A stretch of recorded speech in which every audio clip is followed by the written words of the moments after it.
Bonjour. Oh, we're not on the French nation, are we? We're on Ghana land.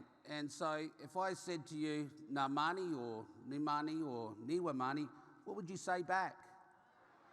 Ah, wonderful. So many fat people in the room. No, that's what it really means. It means that I'm fat, meaning I'm good. And that's the wonderful thing about words, that it has deeper meanings. And when you consider what this theme about reconciliation is about is more than a word. And so it's wonderful to have such a large audience here today. Tuwila Mani Budnik. Tuwila Wakinapadnik. Nai Ghana Biako Mankalankla Marawachanga Ghana Miana. Ghana Miana, Wangandi Mani Nabudni, Ghana Yatana, Nainari Kamatpi Maricha, Nai Wangandi Mani Budni Ghana Yatana, Yata Tanendanga, Karawira Para, Ghana Yata. Reconciliation Essay Breakfast 21. So, welcome to the lands of the Ghana people. I am an ambassador and descendant of the Ghana people. My Aboriginal name is known as that of the Impatient One. And I am the sixth born male child of 7 children in my family. And it's wonderful that we can call upon the spirit people of our ancestors to bring good blessings to us all as we sit here today and to send away that sadness or sometimes that bad that follows. Our people have been welcoming people to our land for thousands of years. We know this because we have no word for goodbye. It's only nakadabi and see you later. And so it's always a pleasure that when we say a welcome, it's saying you are the important people because you come to this place.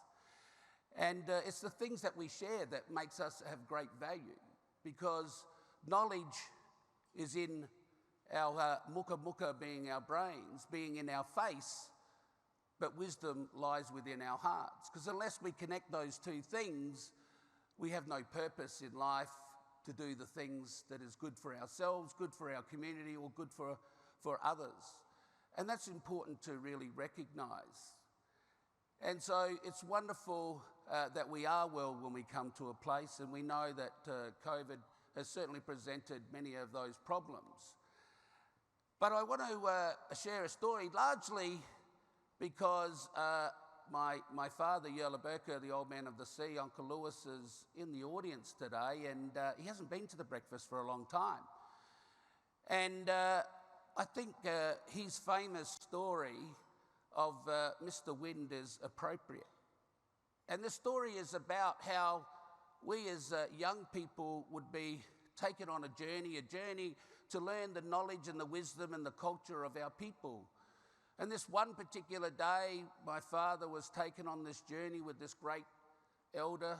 And as they crossed the lands, he was pointed out the tracks of the animals, the plants that they could eat, the medicines they could get from those plants, the beautiful landscapes and iconic sacred places. But night started to fall upon them, and so they had to make their bed for the night and make a fire to keep warm, to provide light, to provide protection and comfort as they slept through the night, to keep the animals away as well. And as they lay by that fire, my father said to the great elder, "Tell me a story." And the great elder said, "Boy, we have an early start in the morning. You need to get your rest, and so go to bed." And before you knew it, the great elder was asleep. He was snoring loudly, but it didn't keep the young person awake. What kept him awake was seeing the bright stars in the sky, hearing the animals around him, but also the wind as it went across the bushes. And he felt that the wind was saying something to him. And so he got out of his bed and he started walking with the wind, and it was getting louder and louder. And he started running with the wind. And as the wind was getting louder, you could hear the words saying to him, "Come closer, come closer, come closer." They grabbed him. And it was the great elder. And he said, "Boy, don't you know, never leave my sight. Darkness will get in your eyes and you'll be lost forever." So what does that story tell us? Well, one, I hope you're awake now. because, I know myself, I was up very early. But it's also about telling us that we must look after our young people. Make sure we have an eye on them, make sure we know what they're doing, make sure we're guiding them through life. But it's also saying to our young people, make sure we listen to our old people, make sure that we stay close and understand the importance of knowledge and wisdom. And so today, I share that story in honour of my father because I think it's an important story for all of us. And I hope not only today that we can continue to come together, because we say these words, mai unjiga, nachi yukandaya, nachi yakandaya, padnia du wadu, which is saying we can walk this land and we should do it together as brothers and sisters, do it in harmony and recognise that cultures bring us together, never divide.